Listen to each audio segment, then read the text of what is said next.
अस्सलाम वालेकुम, कैसे हैं आप सब। तो आज हम स्टार्ट करने जा रहे हैं एक्सरसाइज 4C का क्वेश्चन नंबर 3। तो मेरे पास ये थिंक न्यू सिलेबस मैथमेटिक्स की बुक 2 है और उसका ये चैप्टर नंबर 4 चल रहा है। मैंने इस चैप्टर के नेम से एक सेपरेट प्लेलिस्ट बनाई हुई है, उसका लिंक भी नीचे डिस्क्रिप्शन में दिया हुआ है, ताकि आप लोगों को इस चैप्टर से रिलेटेड तमाम सोल्यूशंस एक जगह पर आसानी से इसी प्लेलिस्ट में मिल सकें। इसके अलावा आपको डिस्क्रिप्शन में मेरे सोशल अकाउंट्स के लिंक यानी मेरी फेसबुक प्रोफाइल, मेरी इंस्टाग्राम प्रोफाइल और मेरा ईमेल आईडी भी मिल जाएगा। आप इन्हीं अकाउंट्स के थ्रू अपने क्वेश्चंस को, सजेशंस को मुझ तक भी पहुंचा सकते हैं। तो आइए स्टार्ट करते हैं हम क्वेश्चन नंबर 3 को। मैं इसकी स्टेटमेंट को रीड कर रहा हूं। तो यहाँ पे लिखा हुआ है factorize each of the following expressions fully. तो आपको कहा जा रहा है कि क्वेश्चन नंबर 3 के डिफरेंट पार्ट्स में आपको डिफरेंट एक्सप्रेशंस दी गई हैं, आपने इन तमाम एक्सप्रेशंस को फैक्टराइज करके दिखाना है। और मैं आपको ये पिछली वीडियोस में बता चुका हूं कि फैक्टराइज करने का मतलब होता है किसी भी एक्सप्रेशन को दो या दो से ज्यादा एक्सप्रेशंस की प्रोडक्ट की फॉर्म में लिख पाना। तो अगर आप किसी भी एक्सप्रेशन को दो या दो से ज्यादा एक्सप्रेशंस की प्रोडक्ट की फॉर्म में रिप्रेजेंट कर पाते हैं तो इसी को हम बेसिकली फैक्टराइज करना कहते हैं। अब क्वेश्चन नंबर 3 के डिफरेंट पार्ट्स में जो एक्सप्रेशंस गिवन है ये तमाम की तमाम हमारे पास क्वाड्रेटिक एक्सप्रेशंस हैं। और आप जानते हैं कि हम क्वाड्रेटिक एक्सप्रेशंस को ऐसी उन एक्सप्रेशंस को क्वाड्रेटिक एक्सप्रेशंस बोलते हैं जिसमें जो वेरिएबल आपके पास आ रहा होता है उसके ऊपर सबसे बड़ी पावर आपको 2 नजर आ रही होती है। आप इधर तमाम एक्सप्रेशंस को देख लें, इसमें जो भी वेरिएबल या आप उसको लेटर कह लें समझने के लिए इन्वॉल्व है, तो उनमें हाईएस्ट पार्ट 2 ही है। 2 से बड़ी पावर आपको इन तमाम एक्सप्रेशंस में मेंशन नजर नहीं आ रही। तो ऐसी एक्सप्रेशंस का नाम ही क्वाड्रेटिक एक्सप्रेशंस होता है और हमने इन्हीं को आज फैक्टराइज करके दिखाना है। तो आइए स्टार्ट लेते हैं सबसे पहले इसके ए वाले पार्ट से। तो ए वाले पार्ट पे जो क्वाड्रेटिक एक्सप्रेशन मेंशन्ड है वो है ए स्क्वायर प्लस 9a प्लस 8। ठीक है, अब ये क्वाड्रेटिक एक्सप्रेशन में टोटल 3 टर्म्स हैं, ए स्क्वायर, 9a पॉजिटिव 9a और ये पॉजिटिव 8, ये टोटल 3 टर्म्स है। अब याद रखिएगा किसी भी क्वाड्रेटिक एक्सप्रेशन को फैक्टराइज करने के हमारे पास बहुत से मेथड अवेलेबल हैं। उन्हीं में से एक मेथड है जो कि बहुत फेमस है, हम बहुत बार यूज भी करते हैं, वो है मिड टर्म ब्रेक मेथड। इसको हम स्प्लिटिंग मेथड भी बोलते हैं या मिड टर्म स्प्लिटिंग मेथड भी बोल सकते हैं। तो इससे आपने कंफ्यूज नहीं होना, ये सारी चीजें एक ही चीज का नाम है। तो हम यहाँ पर मिड टर्म ब्रेक मेथड सीखेंगे और उसकी मदद से इस क्वाड्रेटिक एक्सप्रेशन को फैक्टराइज करना सीखेंगे। तो मिड टर्म ब्रेक मेथड के लिए हमें कुछ रूल्स फॉलो करने होंगे, आपने ये रूल्स बिल्कुल याद रखने हैं। आप इन्हीं रूल्स को बार बार प्रैक्टिस करेंगे तो आपके लिए फैक्टराइज करना बहुत आसान हो जाएगा। स्टार्ट में हो सकता है कि आपको थोड़ी चीज़ें टफ लगे और शायद शुरू में आपको बहुत अच्छा समझ ना आ पाए, लेकिन अब जब बार बार चीज़ों को करेंगे इस तरीके से तो आपको इवेंचुअली ये फैक्टराइजेशन आसान लगने लग जाएगी। तो मिड टर्म ब्रेक मेथड में आपको कुछ स्टेप्स फॉलो करने हैं। सबसे पहला स्टेप जो आपने फॉलो करना है कि आपको जिस भी एक्सप्रेशन को फैक्टराइज करना है वो आपके पास पहले स्टैंडर्ड फॉर्म में जरूर होनी चाहिए। यानी आपने अपनी क्वाड्रेटिक एक्सप्रेशन को देखना है कि वो स्टैंडर्ड फॉर्म में लिखी हुई है। अगर लिखी हुई है तो ठीक है, नहीं लिखी हुई तो उसको स्टैंडर्ड फॉर्म में लिखना है। अब स्टैंडर्ड फॉर्म किसको बोलते हैं? स्टैंडर्ड फॉर्म का मतलब होता है कि आपकी एक्सप्रेशन में जिस वेरिएबल के ऊपर सबसे बड़ी पावर है उसको पहले लिखा होना चाहिए। आप देखिए इस सारी एक्सप्रेशन में इधर ए के ऊपर बड़ी पावर है, 2 से बड़ी पावर नहीं आ रही, तो ये सबसे पहले लिखी हुई है। इसके बाद इसी लेटर या इसी वेरिएबल के लिहाज से जो 2 से छोटी पावर वाली आपके पास बनेगी वो उसके बाद लिखी होनी चाहिए। जैसे ए स्क्वायर के बाद आना चाहिए ए रेज़ टू पावर 1, तो ये यहाँ पे लिखी हुई है। और बिल्कुल एंड पे आपके पास कांस्टेंट्स होने चाहिए। तो देखें यहाँ पे बिल्कुल कांस्टेंट लिखा हुआ है पॉजिटिव 8। जिस चीज़ के साथ कोई वेरिएबल लेटर ना आ रहा उसको हम जनरली कांस्टेंट ही कंसिडर करते हैं। तो आपके पास जो भी टर्म्स हैं उनमें जो वेरिएबल के ऊपर बड़ी पावर है वो बिल्कुल स्टार्ट में होनी चाहिए, उसके बाद उससे छोटी पावर और बिल्कुल एंड पे कांस्टेंट होना चाहिए। इसी को हम स्टैंडर्ड फॉर्म में लिखना कहते हैं या स्टैंडर्ड फॉर्म में होना कहते हैं। तो आपकी एक्सप्रेशन देखें पहले से स्टैंडर्ड फॉर्म में है, तो हमारा पहला स्टेप यहां पर क्या हो गया, ये फुलफिल हो गया, ये हमने वेरीफाई कर लिया। दूसरा काम ये होता है कि आप ये देखें कि आपके पास जो एक्सप्रेशन गिवन है क्या इसमें कुछ कॉमन तो नहीं आ रहा। कॉमन नंबर्स के केस में भी हो सकता है, वेरिएबल्स या लेटर्स कह लें उनके केस में भी हो सकता है। अगर आ रहा है तो आप कॉमन फाइंड आउट कर लेंगे तो इससे आपका क्वेश्चन और भी आसान हो जाएगा। तो यहां पर आप देखें इस एक्सप्रेशन में कोई भी चीज कॉमन नहीं है, ना तो कोई सेम वेरिएबल या लेटर तीनों टर्म्स में मौजूद है और ना ही कोई ऐसा नंबर है जो कि यहाँ पे तीनों टर्म्स के अंदर आ रहे हों और उनको डिवाइड करने वाला कोई सबसे बड़ा नंबर मिल रहा हो। ऐसा कुछ भी यहाँ पे सिनेरियो नहीं है। तो इसका मतलब यहाँ पे कुछ भी कॉमन भी नहीं आ रहा, तो कॉमन लेने की भी जरूरत नहीं है। अब हमारे पास थर्ड स्टेप आता है और यही सबसे मेजर स्टेप है मिड टर्म ब्रेक का, कि इसमें आपने क्या करना होता है कि जो आपके पास सबसे पहली टर्म लिखी हुई है, जैसे यहाँ पे ए स्क्वायर लिखा हुआ है, आपने इसके साथ इसका कोफिशिएंट देखना क्या लिखा हुआ है। ए स्क्वायर के साथ कुछ ना लिखा हो तो आपने खुद से 1 कंसिडर कर लेना है। अगर कुछ लिखा होगा तो डेफिनेटली वो आपको खुद ही समझ आ जाएगा। तो ए स्क्वायर के साथ यहाँ पे कुछ नहीं लिखा हुआ तो इसका कोफिशिएंट 1 होगा। आपने हमेशा इस कोफिशिएंट को लास्ट में लिखे हुए कांस्टेंट के साथ मल्टीप्लाई करवाना है। यहाँ पे कोफिशिएंट 1 है, लास्ट में लिखा हुआ है पॉजिटिव 8, तो आप यहाँ पे करवाएंगे 1 मल्टीप्लाई बाय पॉजिटिव 8। मैं यहाँ पे दोनों 1 और 8 के साथ पॉजिटिव का साइन नहीं लगा रहा क्योंकि अगर आप ना भी लगाएं तब भी ये पॉजिटिव ही कंसिडर होंगे। तो पहले वाले ए स्क्वायर के कोफिशिएंट को पहली टर्म में जो वेरिएबल आ रहा है उसके कोफिशिएंट को भी आप कह सकते हैं, बिल्कुल लास्ट में जो कांस्टेंट लिखा हुआ है उससे आपने मल्टीप्लाई करवाना है। तो 1 टाइम्स 8 कितना होता है, वो होता है 8। अब अगला स्टेप क्या होगा, अब आपने दो ऐसे नंबर्स ढूंढने हैं, अब आपने दो ऐसे नंबर्स ढूंढने हैं कि जिनको मल्टीप्लाई करके आपके पास यही नंबर आए 8 जो भी आपने ऊपर निकाला है, और इन्हीं दो नंबर्स को जो ऊपर आप ढूंढेंगे इस वाले स्टेप में, इसको आप स्टेप नंबर 4 कह लें, जिन दो नंबर्स को आप ढूंढेंगे जिनको मल्टीप्लाई करके 8 आ रहा होगा, यही दो नंबर्स को अगर आप ऐड करें तो आपको आपकी मिड टर्म मिले। मिड टर्म किसको बोलते हैं, जो बिल्कुल सेंटर में लिखी हुई, बिल्कुल मिडल में लिखी हुई है, वो है पॉजिटिव 9a। आपने जो लेटर्स आ रहे होंगे या वेरिएबल्स आ रहे होंगे इनको थोड़ी देर के लिए इग्नोर करना है, जस्ट इनके कोफिशिएंट्स पे फोकस करना है, यानी इनके साथ जो यहाँ पे कोई नंबर लिखा होगा उसी पे फोकस करना है। तो ये पॉजिटिव 9 है पूरी मिड टर्म है, जस्ट इस पॉजिटिव 9 को ही आप देखेंगे, तो आप यहाँ पे लिखेंगे पॉजिटिव 9। ये पॉजिटिव ना भी लिखे तो भी ठीक है, तब भी 9 पॉजिटिव ही माना जाएगा। तो क्या करना है कि ऐसे दो नंबर ढूंढने हैं जिनको मल्टीप्लाई करके ये 8 आ रहा हो, यानी फर्स्ट 1 मल्टीप्लाई बाय 8 8 होता है, तो 8 आ रहा हो, और ऐसे दो नंबर ढूंढने के जिनको ऐड करें तो प्लस 9 भी आपको मिल रहा हो। अब यहाँ पे सारी इंपॉर्टेंट बात है, आपने वो दो नंबर ढूंढने के जिनको मल्टीप्लाई करके 8 आए, और उन्हीं दो सेम नंबर्स को अगर आप ऐड करें तो आपको मिड टर्म मिले साइन के साथ, जो कि है पॉजिटिव 9। अब आप जानते हैं कि ये बहुत ईजी है कि अगर हम 8 मल्टीप्लाई बाय 1 कर लें तो 8 मल्टीप्लाई बाय 1 कितना होता है, वो होता है 8, और अगर इसी 8 को और इसी 1 को ऐड करें तो 8 + 1 कितना होता है 9। तो आपकी ये दोनों कंडीशंस वेरीफाई होनी चाहिए। अगर ये दोनों कंडीशंस वेरीफाई हो गई इसका मतलब आपने मिड टर्म ब्रेक कर ली। अगर ये दोनों कंडीशन में से कोई एक भी फेल हो गई तो इसका मतलब आपने जो ये नंबर ढूंढे या फैक्टर्स ढूंढे ये ठीक नहीं किए। तो अब हम क्या करेंगे, अब हम जस्ट यहाँ पे इक्वलिटी का साइन लिखेंगे। जब ये सारे स्टेप्स हो जाएंगे, पहली टर्म को आपने वैसे ही लिखना है, a² आपने वैसे का वैसे ही लिखना है। अब आपने इस स्टेप में से चीज़ों को लिखनी शुरू करनी है, जो ये वाला स्टेप है हमारे पास, इस स्टेप में से आपने यहाँ पर चीज़ों को लिखना है। तो आपने जो दो नंबर ढूंढे थे उनमें से एक नंबर क्या था, पॉजिटिव 8, ये बिल्कुल स्टार्ट में लिखा हुआ है, आप लिखेंगे पॉजिटिव 8, और इसके साथ वही वेरिएबल या लेटर लिखेंगे जो यहाँ पे मिड टर्म के साथ आ रहा होगा। तो 9 के साथ a आ रहा था, तो इधर 8 के साथ भी क्या आएगा, a। अगला आपने नंबर क्या ढूंढा, प्लस के बाद 1 ही है, यानी पॉजिटिव 1 ही आप कहेंगे, तो +1। इसके साथ भी वही वेरिएबल या लेटर आएगा जो मिड टर्म के साथ आ रहा था, यानी 9 के साथ था, वो है a, और आखिरी वाले कांस्टेंट को आप वैसे का वैसे ही लिख देंगे। इसी को हम मिड टर्म ब्रेक करना कहते हैं। आप इनको चेक जरूर कर लीजिएगा कि जब आप इन दोनों मिड वाली टर्म्स को ऐड करेंगे तो आपकी ये मिड टर्म ही मिलनी चाहिए। जैसे ये +8 + 1 करें तो +8 + 1 कितना होता है 9, दोनों के साथ a है तो 9 है, तो देखिए 9a ही मिलता है। इस तरह आपने मिड टर्म ब्रेक करनी है। और ये भी याद रखिएगा कि यहाँ पर जो दोनों टर्म्स होंगी, इन दोनों टर्म में जो बड़ी टर्म होगी उसके पीछे वही साइन होना चाहिए जो आपके मिड टर्म के पीछे था। तो यहाँ पे 8 बड़ी टर्म है, इसके पीछे प्लस का साइन है, तो देखें यहाँ पे भी मिड टर्म के पीछे प्लस का साइन है। तो ये कुछ चीज़ें आपको चेक करनी है। अभी और क्वेश्चंस आगे आएंगे डिफरेंट टाइप के, तो उसमें और भी चीज़ें आपको सीखने को मिलेंगी। अब जब आप इतना काम कर लेंगे, अब आपने इनमें पेयर वाइज कॉमन निकालना है। पेयर वाइज कॉमन का मतलब पहले इन दो टर्म में कॉमन निकालेंगे और फिर लास्ट टू टर्म में कॉमन निकालेंगे।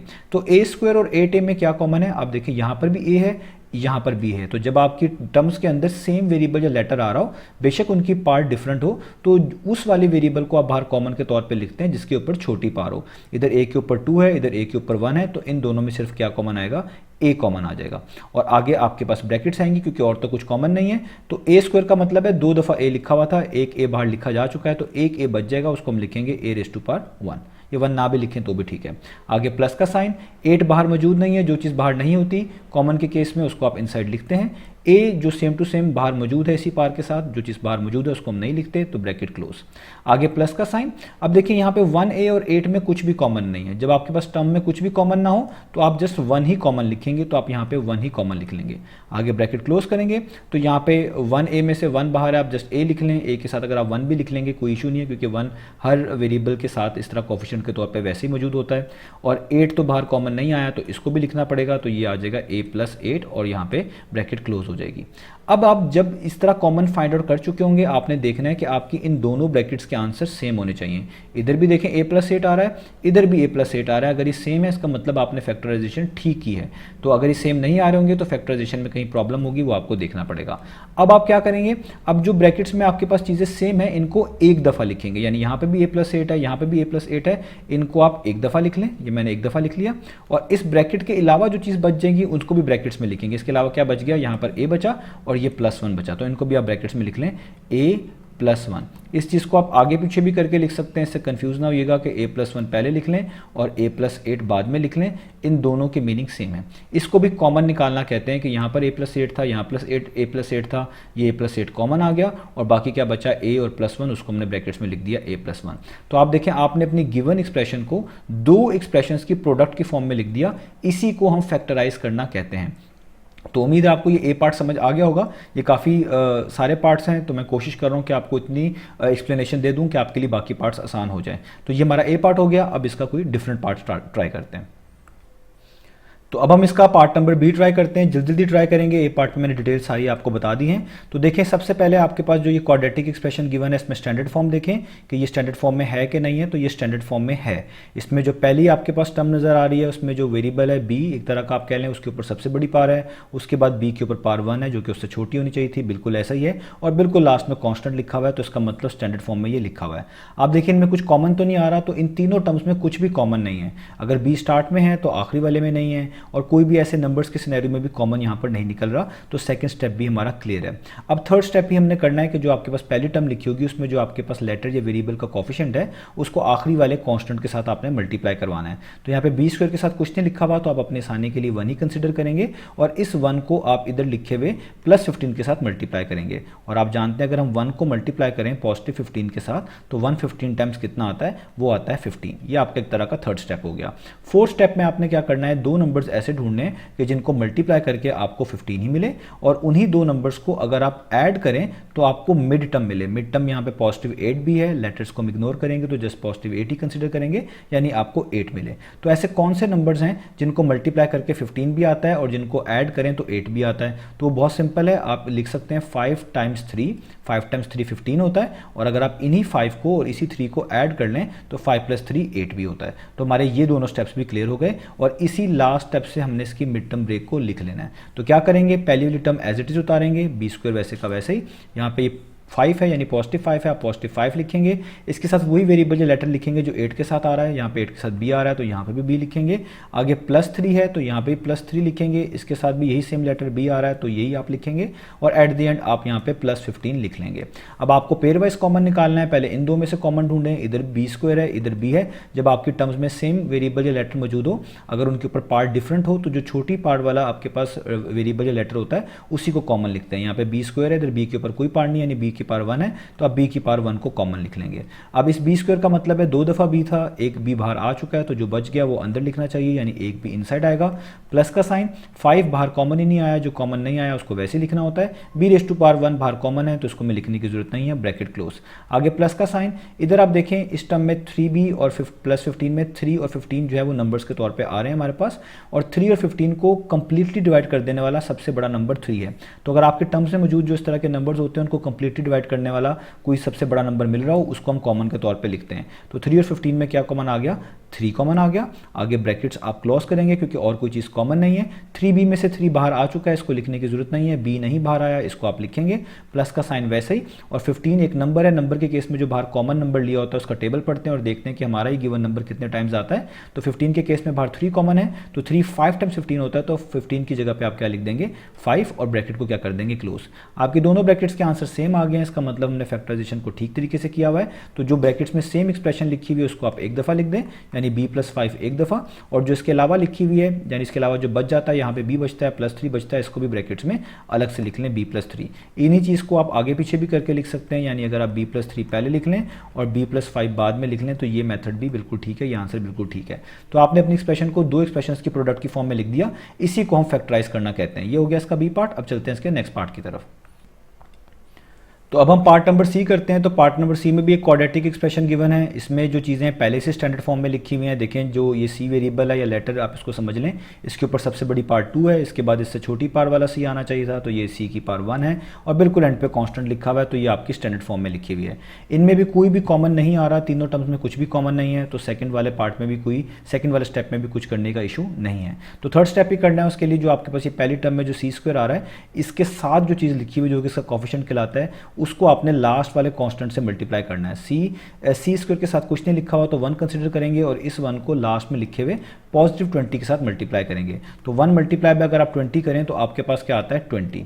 इसका मतलब फोर्थ स्टेप में आपने क्या करना है, ऐसे दो नंबर्स ढूंढने हैं जिनको मल्टीप्लाई करके आपको 20 ही मिलता हो और उन्हीं दो नंबर्स को अगर आप ऐड करें तो आपको मिड टर्म मिले, जो कि यहाँ पे -9c है। हम c को लेटर को थोड़ी देर के लिए इग्नोर करेंगे, जिसके कोफिशिएंट को देखा करेंगे तो वो है -9, तो यहाँ पे मैं लिखूंगा -9।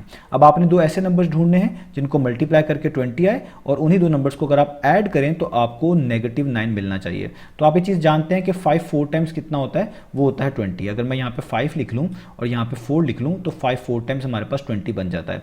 लेकिन 5 में अगर मैं 4 ऐड करता हूँ तो मुझे 9 मिलता है, -9 नहीं मिलेगा। आप देख सकते हैं कि 5 + 4 कितना होगा, वो 9 होगा, लेकिन मुझे तो -9 चाहिए, तो ये प्रॉब्लम यहाँ पर बनेगा। इसका मतलब यहाँ पर साइन का इशू आ रहा है। तो जब इस तरह का सिनेरियो बन जाए कि आपके पास नंबर तो वो वाला आ रहा हो लेकिन उसका साइन मैच ना कर रहा हो, तो आपने साइंस को मैनेज करना होता है। अब साइंस को मैनेज करने का तरीका ये होगा कि सबसे पहले आप देखें कि आपके पास जो मिड टर्म थी उसके पीछे कौन सा साइन था। तो यहाँ पे मिड टर्म के पीछे नेगेटिव साइन है, तो आपने जो दो नंबर सेलेक्ट किए होंगे उनमें जो सबसे बड़ा होगा उसके पीछे आप नेगेटिव का साइन लगा देंगे। तो 5 और 4 में से 5 बड़ा है, इसके पीछे आप नेगेटिव का साइन लगा दें और अब दोबारा से चेक करें। तो अब आप देखें अगर आप -5 को 4 से मल्टीप्लाई करते हैं तो ये तो -20 आ जाएगा और -20 हमें चाहिए ही नहीं, क्योंकि हमें तो चाहिए +20। तो यहाँ पे अब 20 के साइन का इशू बन गया। तो अब आपने, अब जब इस तरह का इशू आएगा, अब आपने जो दूसरा नंबर है उसका भी साइन चेंज कर देना है। यानी हमने पहले 5 का साइन चेंज किया था, उसके पीछे माइनस लगाया था, 4 का नहीं किया था, तो अब 4 का साइन चेंज कर दें। अगर ये पॉजिटिव है तो नेगेटिव बनाकर देखें, नेगेटिव है तो पॉजिटिव बनाकर देखें। तो अगर ये 4 पॉजिटिव है, मैं इसको अगर नेगेटिव कर दूं तो अब आप देखें चीज़ें मैनेज हो रही हैं, क्योंकि जब आप -5 को -4 से मल्टीप्लाई करेंगे तो माइनस माइनस प्लस होता है और 5 4 टाइम्स 20 होता है, तो ये चीज़ बन जाएगी। और जब आप -5 में ऐड कर देंगे -4 को, इसको अगर आप सॉल्व करें तो ये हो जाएगा -5, ब्रैकेट्स खोलने के बाद प्लस माइनस माइनस और आगे 4, आगे हम करेंगे माइनस माइनस प्लस, तो 5 + 4 कितना होता है 9 और साइन बड़ी वैल्यू का यानी -9, तो -9 भी आ जाता है। यानी आपको दो नंबर्स मिल गए जिनको मल्टीप्लाई करके ना सिर्फ आपको 20 मिल रहा है, बल्कि उन्हीं दो सेम नंबर्स को ऐड करने के बाद आपके पास -9 जो कि मिड टर्म है वो भी आ रही है। अब हमने इस स्टेप से अपने यहाँ पे चीज़ों को लिखना है। हम यहाँ पे लिखेंगे c² को वैसे का वैसे ही, पहला आपके पास नंबर था -5 वैसे का वैसे ही, उसके साथ ये लेटर आएगा, ये जो मिड टर्म के साथ आपके पास लिखा हुआ है c, 9 के साथ c लिखा हुआ, तो यहाँ पे भी आएगा c। अब अगला क्या होगा नंबर, वो है -4। ये आपने -4 ढूंढा है। इस प्लस से आपने कंफ्यूज नहीं होना, क्योंकि प्लस माइनस ने माइनस ही हो जाना है, तो आपने यही नंबर जो यहाँ पे लिखा हुआ है इसी को चूज करना है। तो अगला क्या है -4 और उसके साथ भी क्या आएगा c और एट द एंड क्या आ जाएगा +20। अब आपने बिल्कुल पिछले स्टेप्स की तरह पेयर वाइज कॉमन निकालना है। इन दो में कॉमन देखें, यहाँ पे c² है, c की पावर 1 है, तो जो वेरिएबल के पावर छोटी पावर है उसको कॉमन ले सकते हैं, तो c⁻1 को कॉमन लेंगे, ब्रैकेट क्लोज, c² में से एक c बाहर है तो एक c इनसाइड रह जाएगा, माइनस का साइन 5 बाहर नहीं आया हुआ तो इसको लिखना पड़ेगा, ये c सेम टू सेम बाहर मौजूद है, इसको नहीं लिखना पड़ेगा, ब्रैकेट क्लोज हो जाएगी। यहाँ पे नेगेटिव साइन आएगा, 4 और 20 में 4 कॉमन है, क्योंकि 4 सबसे बड़ा नंबर है जो इन दोनों नंबर्स को कंप्लीटली डिवाइड करता है, तो 4 बाहर कॉमन ले लें, ब्रैकेट्स लगाएं। आगे 4c में से 4 बाहर आ चुका है, इसको लिखने की जरूरत नहीं है, c नहीं आया, इसको लिखें। जब भी बाहर नेगेटिव साइन होता है ब्रैकेट्स आप लगा रहे होते हैं, चाहे कॉमन का सिनेरियो या कोई और सिनेरियो, अंदर साइन हमेशा चेंज करना होता है। तो ये वाला माइनस इस प्लस को क्या कर देगा माइनस, और 20 एक नंबर है, इसके लिए बाहर आपको जो 4 कॉमन लिया हुआ इसका टेबल पढ़ना पड़ेगा। तो 4 आपके पास 5 टाइम्स 20 होता है, तो 20 की जगह पे क्या आएगा 5 और ब्रैकेट क्लोज कर देंगे। आपकी ब्रैकेट वाली एक्सप्रेशन दोनों मैच कर गई हैं, इसका मतलब आपने फैक्टराइज को ठीक तरीके से किया है। तो जो चीज़ सेम आ रही है इसको एक दफ़ा लिखेंगे, यानी c-5 एक दफ़ा, और इसके अलावा जो चीज़ बच गई है c और -4, इसको अलग से ब्रैकेट्स में अलग से इस तरीके से लिख लेंगे। इनमें से आप चीज़ों को आगे पीछे भी लिख सकते हैं, यानी c-4 को पहले और c-5 को बाद में भी लिख सकते हैं, ये आंसर भी इसका बिल्कुल ठीक होगा। तो देखिए हमने अपनी गिवन एक्सप्रेशन को दो एक्सप्रेशंस की प्रोडक्ट की फॉर्म में लिख दिया, इसी को फैक्टराइज करना कहते हैं। अब चलते हैं इसके नेक्स्ट पार्ट की तरफ। तो अब आपको सामने स्क्रीन पर पार्ट नंबर डी लिखा हुआ नजर आ रहा है। तो यहाँ पे भी क्वाड्रेटिक एक्सप्रेशन गिवन है, ये पहले से स्टैंडर्ड फॉर्म में है, आप देख सकते हैं d² सबसे पहले लिखा हुआ है, यानी वो वेरिएबल जिसमें सबसे बड़ी पावर है वो पहले, उसके बाद d के ऊपर पावर 1 है, इससे छोटी पावर वाले बाद में लिखे हुए हैं, और एंड पे कांस्टेंट लिखा हुआ है। तो स्टैंडर्ड फॉर्म में चीज़ें लिखी हुई हैं। कॉमन इन तीनों टर्म्स में कुछ नहीं आ रहा, तो इसका मतलब हमें सेकंड स्टेप में कोई इशू नहीं है, तो हमने इसका थर्ड स्टेप ही करना है। तो थर्ड स्टेप में आपने d² के जो साथ लिखा हुआ है इसका कोफिशिएंट, जो कि कुछ भी नहीं लिखा हुआ यानी 1 कंसिडर करेंगे, इसको मल्टीप्लाई करवा देना है लास्ट में लिखे हुए हुए कांस्टेंट के साथ। तो यहाँ पे लिखा हुआ है पॉजिटिव 28, तो 1 को जब आप पॉजिटिव 28 के साथ मल्टीप्लाई करेंगे तो 128 टाइम्स कितना होता है, वो होता है 28। अब आपका फोर्थ स्टेप क्या होना चाहिए, फोर्थ स्टेप आपका ये होना चाहिए कि आपने दो नंबर्स ऐसे ढूंढने हैं जिनको मल्टीप्लाई करके आपको 28 ही मिलता हो, और उन्हीं दो नंबर्स को जब आप ऐड करें तो आपको मिड टर्म मिलती हो। मिड टर्म का मतलब यहाँ पे -16d लिया जाएगा। आप इस लेटर को थोड़ी देर के लिए इग्नोर करेंगे तो जस्ट -16 को यहाँ पर आप कंसिडर कर लेंगे। यानी आपने दो नंबर्स ऐसे ढूंढने हैं जिनको मल्टीप्लाई करके 28 भी आता हो, और उन्हीं दो नंबर्स को अगर आप ऐड करें तो आपके पास -16 भी बनता हो। तो अब आपने ये देखना है कि 28 जो है अगर हमने बनाना है तो हमें यही देखना पड़ेगा कि 28 किस किस के टेबल में आता है। तो 28 2 के टेबल में भी आता है, 2 14 टाइम्स कितना होता है 28। तो अगर मैं यहाँ पे लिख दूँ, लेट्स से 14 को पहले लिख रहा हूँ, 2 को बाद में लिख रहा हूँ, इससे कोई इशू नहीं है। तो 2 14 टाइम्स कह लें या 14 2 टाइम्स कह लें, एक ही बात है। तो 14 2 टाइम्स कितना होता है 28। लेकिन यहाँ पर भी इशू यही है कि अगर आप 14 में 2 ऐड करेंगे तो आपको 16 मिलेगा, -16 नहीं मिलेगा, यानी साइन का इशू आ रहा है। तो साइन का इशू मैंने आपको बताया हम किस तरह कंफर्म करेंगे। तो साइन के इशू के लिए हम क्या करेंगे, हम अपनी मिड टर्म को देखा करेंगे कि मिड टर्म के पीछे कौन सा साइन है। तो यहाँ पे माइनस का साइन है, तो आपने जो दो नंबर्स कंसिडर किए होंगे उसमें जो सबसे बड़ा नंबर होगा आपने सबसे पहले उसके पीछे माइनस का साइन लगा देना है। तो ये 14 बड़ा है 2 से, इसके पीछे माइनस का साइन लगा दें और दोबारा से चेक करें क्या अब -14 को हम 2 से मल्टीप्लाई करते हैं तो 28 नहीं आएगा बल्कि -28 आ जाएगा, यानी साइन अभी भी यहाँ पर डिस्टर्ब हो रहा है। तो जब आपके पास इस तरह साइन का इशू आ रहा होगा, आपने जो दूसरा नंबर लिखा होगा इसका भी साइन चेंज कर देना है। पहले तो हमने 14 का किया था, अब 2 का साइन भी चेंज कर दें। अगर ये पॉजिटिव है नेगेटिव बनाकर देखें, नेगेटिव है तो पॉजिटिव बनाकर देखें। तो ये पॉजिटिव है, इसको मैं क्या कर दूंगा नेगेटिव। अब आप देखिए -14 को जब आप -2 के साथ मल्टीप्लाई करेंगे तो माइनस माइनस प्लस होता है, और 14 2 टाइम्स 28 होता है, तो ये चीज़ बन जाएगी। और आप ये चीज़ जानते हैं कि अगर आप -14 में ऐड कर दें -2 तो आपको -16 भी मिल जाएगा। मैं आपको यहाँ पे करके दिखाता हूँ। -14 में ऐड कर दें -2 को, तो जब आप ये ब्रैकेट्स ओपन करेंगे प्लस माइनस माइनस ये हो जाएगा -2, माइनस माइनस प्लस होता है, 14 + 2 16 होता है, और साइन बड़ी टर्म का यानी 14 का, तो -16 आपको मिल जाएगा। यानी आपको दोनों नंबर्स मिल गए जिनको मल्टीप्लाई करके 28 भी आ रहा है और जिनको ऐड करके -16 भी आ रहा है। अब बस आपने यहाँ पर लिखना है, तो आपके पास जो d² है ये वैसे का वैसे ही आएगा, और यहाँ से आपने लिखना शुरू करना है स्टेप से। तो यहाँ पे -14 लिखा हुआ है, आप -14 लिखें, साथ यही वेरिएबल या लेटर आएगा जो मिड टर्म के साथ होता है यानी d। उसके बाद दूसरा नंबर यहाँ से आपने लिखना है, ये प्लस माइनस ने माइनस ही हो जाना है, तो इसलिए आप यहाँ पे माइनस ही लिखेंगे। ये माइनस है, आगे 2 है, और उसके साथ भी सेम वेरिएबल या लेटर d आएगा, और एट दी एंड आ जाएगा +28। अब आगे आपको चीज़ें आती हैं, हमने पेयर वाइज कॉमन निकालना है। इन दोनों में d कॉमन आ रहा है, आप जानते हैं ये d कॉमन क्यों आ रहा है, और यहाँ पर ब्रैकेट्स d² में से एक d बाहर आ गया है, एक d लिखेंगे, माइनस का साइन, 14d में से 14 बाहर नहीं है, 14 को लिखेंगे, d सेम टू सेम बाहर है, इसको नहीं लिखेंगे और ब्रैकेट क्लोज कर देंगे। आगे यहाँ पर माइनस का साइन आएगा, 2 और 28 में 2 कॉमन आता है क्योंकि 2 सबसे बड़ा नंबर है जो 2 को 28 को कंप्लीटली डिवाइड करता है, तो 2 बाहर कॉमन आ जाएगा, ब्रैकेट्स लगाएंगे, 2d में से 2 बाहर आ चुका है, d को ही लिखेंगे क्योंकि बाहर नेगेटिव साइन है, आप ब्रैकेट लगा रहे हैं, तो जब भी इस तरह का सिनेरियो होगा अंदर साइन चेंज होता है, तो ये माइनस प्लस को क्या कर देगा माइनस, और 2 के टेबल में 28 कहाँ पे आता है 14 टाइम्स, तो 2 14 टाइम्स आप यहाँ पे लिख देंगे और ब्रैकेट को क्लोज कर देंगे। अब आपके पास जो एक्सप्रेशन सेम आ रही है उसको एक दफ़ा लिखेंगे, d-14 सेम आ रही है जो कि सेम ही आनी चाहिए थी, तो इनको हम एक दफ़ा लिख देंगे। इसके अलावा जो चीज़ बची हुई है d और -2 इनको अलग से ब्रैकेट्स में इस तरीके से लिख देंगे। तो हमने इस एक्सप्रेशन को दो एक्सप्रेशंस की प्रोडक्ट के फॉर्म में लिख दिया, इसी को फैक्टराइज करना कहते हैं। इसको आप इस तरह भी लिख सकते हैं कि d-2 को पहले लिख लें और d-14 को बाद में लिख लें, ये आंसर भी बिल्कुल ठीक है। तो ये हो गया पार्ट नंबर डी। अब इसका कोई और पार्ट करते हैं हम। तो अब हम पार्ट नंबर ई स्टार्ट कर लेते हैं। तो पार्ट नंबर ई में जो क्वाड्रेटिक एक्सप्रेशन है लिखी हुई है, अब आप जानते हैं वो पहले से स्टैंडर्ड फॉर्म में है, उसमें कोई भी इशू नहीं है, उसमें कोई भी कॉमन नहीं आ रहा, तो सेकंड स्टेप में भी कोई चेंजेस हमें नहीं करनी पड़ेंगी। तो जस्ट हमने थर्ड स्टेप करना है, और थर्ड स्टेप यही है कि f² के साथ देखें क्या लिखा हुआ है, तो यहाँ पे कुछ भी मेंशन नहीं है, तो कोफिशिएंट के तौर पे 1 ही हम कंसिडर करेंगे, और 1 को हम यहाँ पे लास्ट में लिखे हुए -16 के साथ मल्टीप्लाई करवाएंगे। तो हम यहाँ पे 1 को मल्टीप्लाई करवाने जा रहे हैं -16 से। याद रखिएगा इस कॉन्स्टेंट का साइन जरूरी है, अगर पॉजिटिव है तो कोई इशू नहीं बनेगा, नेगेटिव है तो आप जरूर यहाँ पे मेंशन करिएगा ताकि कोई गलती ना हो। तो जब आप पॉजिटिव 1 को -16 के साथ मल्टीप्लाई करेंगे तो 1 16 टाइम्स 16 ही होगा, और ये पॉजिटिव 1 है वो -16 है, प्लस माइनस माइनस होता है, तो यहाँ पे -16 आ जाएगा। अब आप यहाँ पे फोर्थ स्टेप करेंगे, यानी आपने दो नंबर्स ऐसे ढूंढने हैं जिनको मल्टीप्लाई करके -16 ही आता हो, और उन्हीं दो नंबर्स को अगर आप ऐड करें तो आपको मिड टर्म मिलती है, और मिड टर्म यहाँ पर +6f है, जिसमें आप f को थोड़ी देर के लिए इग्नोर कर लें तो जस्ट 6 आप कह सकते हैं या +6 कह सकते हैं।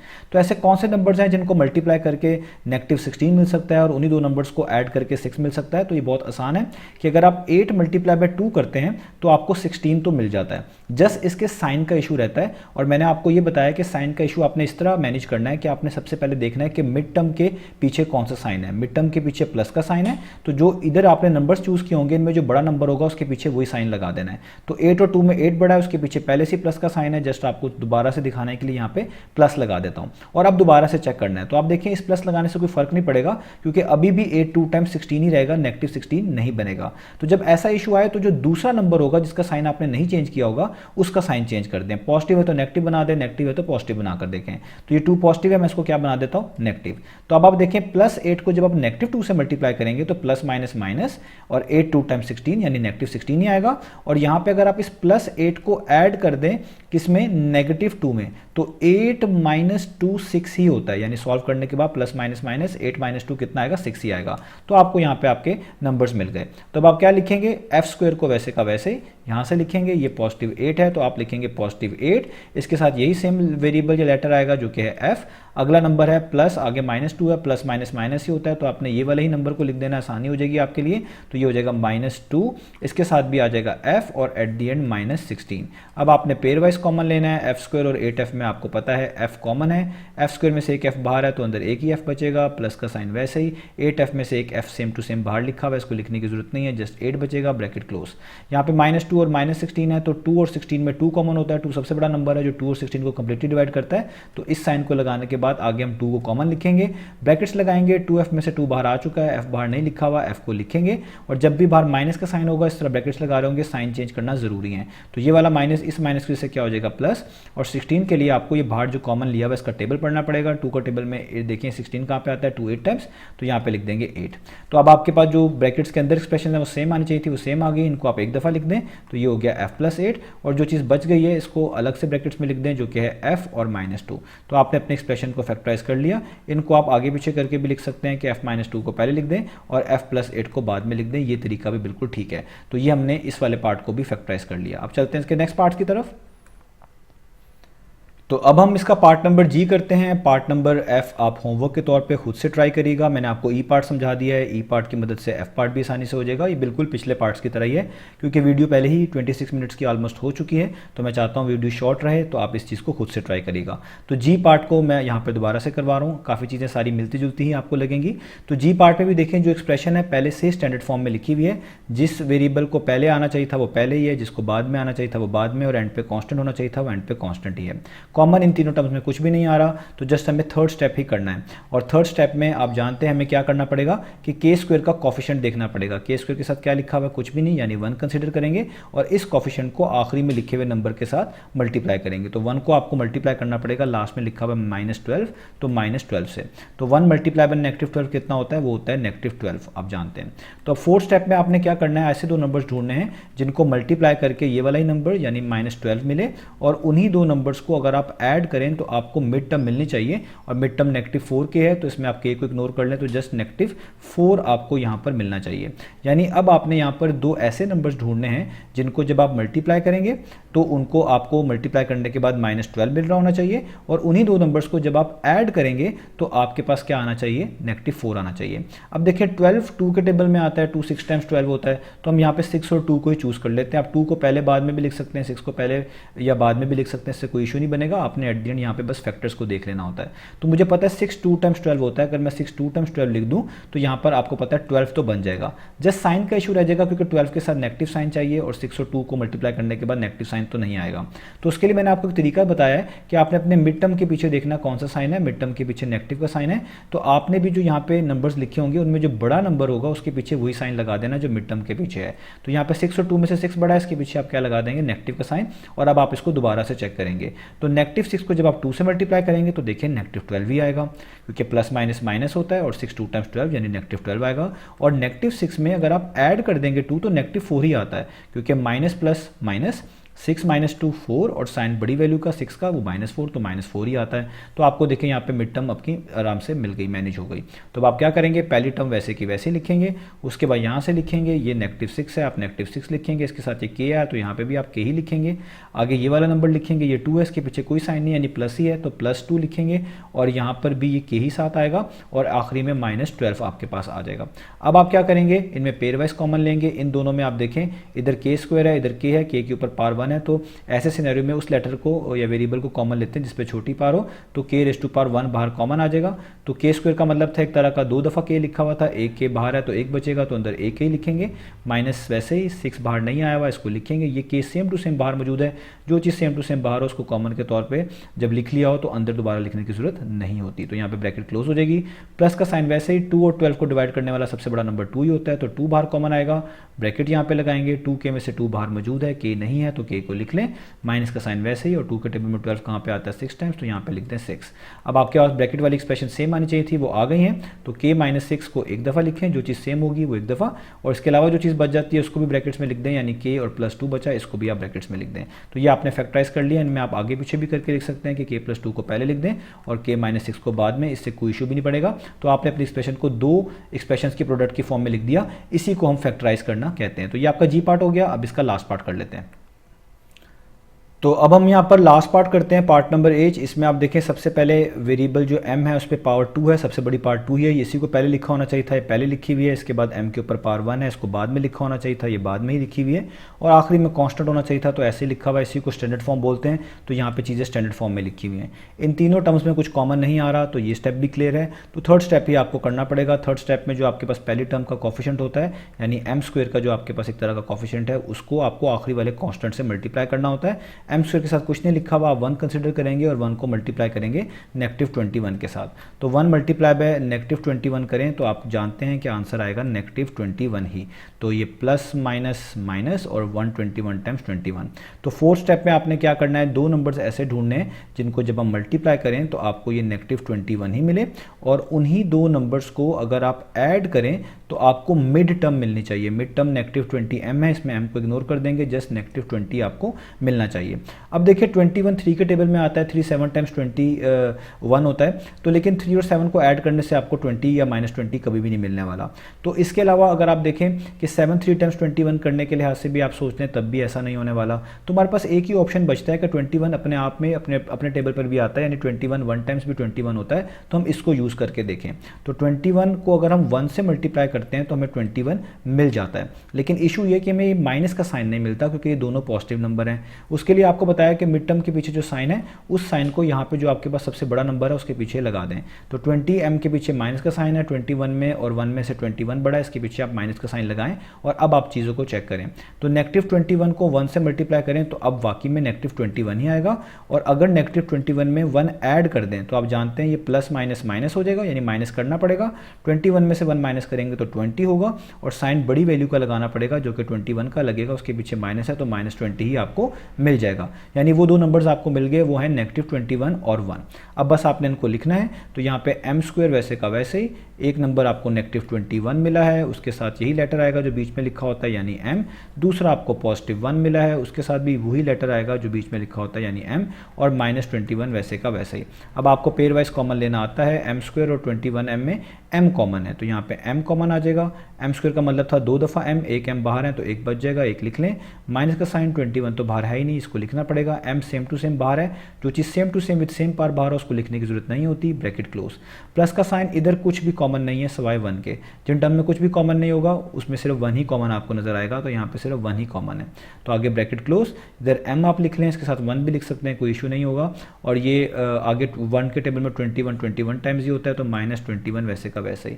जब भी आप +1 कॉमन निकालेंगे तो अंदर कोई भी चेंजेस नहीं आने वाली, तो देखें चीज़ें वैसे ही मैंने लिख दी हैं। अब जो एक्सप्रेशन आपके पास सेम आ रही है ब्रैकेट्स में, इनको आप एक दफ़ा लिख दें, यानी m-21 एक दफ़ा, और इसके अलावा जो चीज़ बाहर बच गई हैं इनको आप ब्रैकेट्स में इस तरह लिख लें मिलाकर एक दफ़ा। दफ़ा। तो ये आपने फैक्टराइज कर लिया, इनमें चीज़ों को आगे पीछे करके भी लिख सकते हैं, यानी m+1 को पहले और m-21 को बाद में भी लिख देंगे तो ये आंसर भी बिल्कुल ठीक माना जाएगा। तो आपने अपनी एक्सप्रेशन को दो एक्सप्रेशंस की प्रोडक्ट की फॉर्म में लिख लिया, इसी को फैक्टराइज करना कहते हैं।